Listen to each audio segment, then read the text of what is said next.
अस्सलामुअलैकुम। आज हम बना रहे हैं सरसों का साग, जिसके लिए हमें सरसों ली है। इसके डंठल जो होते हैं उसे हमें 2 से 3 इंच ऊपर से हमने काट लेना है और हमें इन डंठलों को फिर छीलना है। इस तरह जो डंठल है वो हमें बहुत सॉफ्ट मिलेंगे और इसका टेस्ट भी बहुत अच्छा आता है। और साग में, सरसों के साग में हमें साग के पत्ते और डंठल दोनों ही डालने होते हैं।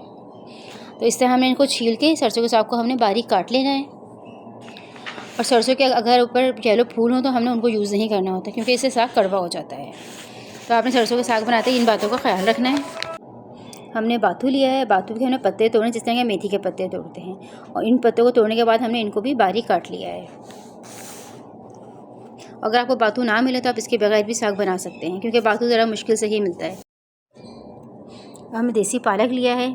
अगर आम पालक हो तो वो भी ठीक है, लेकिन ये जो होती है देसी पालक, इसका टेस्ट बहुत अच्छा आता है। ये हमने ली है, इसको भी हमने बारीक काट लिया है। और आपने इन सब साग को काटने के बाद ना बहुत अच्छी तरह धोना है। सबसे ज़्यादा इसका अहम काम धोना ही है। कम से कम आपने साग को 2 से 3 बार धोना है, ताकि इसमें से जो मिट्टी है वो अच्छी तरह निकल जाए।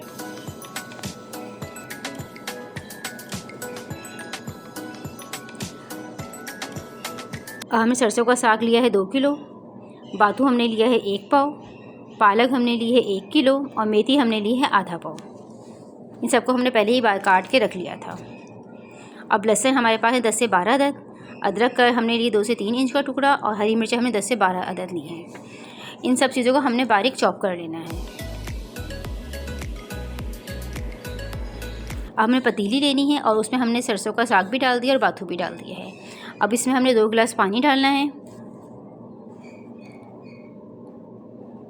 अब जो हमें लहसुन, अदरक और हरी मिर्च चॉप की थी वो भी हम इसी में डाल देंगे। इसके लिए हमने पालक है और मेथी है, ये भी हमने इसमें डाल दी है। अब साग में जब तक बॉईल नहीं आता हमने फ्लेम को फुल रखना है। बॉईल आने शुरू हो गया है तो अब हमने इसको, साग को करना है कवर और हमने फ्लेम को मीडियम टू लो कर देना है। और 2 से 3 घंटे हमने साग को पकने देना है, ताकि साग अच्छी तरह गल जाए। ये देखें साग हमारा बहुत अच्छी तरह गल चुका है।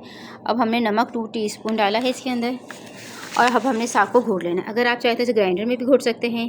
हमने दाल घुटनी ली, इससे हम साग को अच्छी तरह घोट लेंगे। जब साग अच्छी तरह घुट जाएगा तो हमने आटा लेना है। आप मैदा भी ले सकते हैं, हमने जो आम यूज़ करते हैं आटा रोटी के लिए हमने वो यूज़ किया है। और टोटल हमने इसमें 6 टेबल स्पून आटा यूज़ किया है। लेकिन आटा डालते हुए आपने ये एहतियात रखनी है कि आपने फ्लेम को बिल्कुल लो, मीडियम टू लो रखना है, क्योंकि अगर तेज़ आंच होगी तो आटे की जो है वो साग में गुठलियाँ बन जाएंगी। आप आटा डालते जाएं थोड़ा थोड़ा और आप उसको मिक्स करते जाएं। ये देखिए साग हमारा बहुत अच्छी तरह बन चुका है, घुट भी चुका है। अब हमने इसका भगार बनाना है। भगार के लिए हमने 2 से 3 टेबल स्पून ऑयल लिया है और उसमें 2 से 3 टेबल स्पून हमने मक्खन डाला है, क्योंकि अगर मक्खन हम डायरेक्ट डालेंगे तो मक्खन जल जाता है।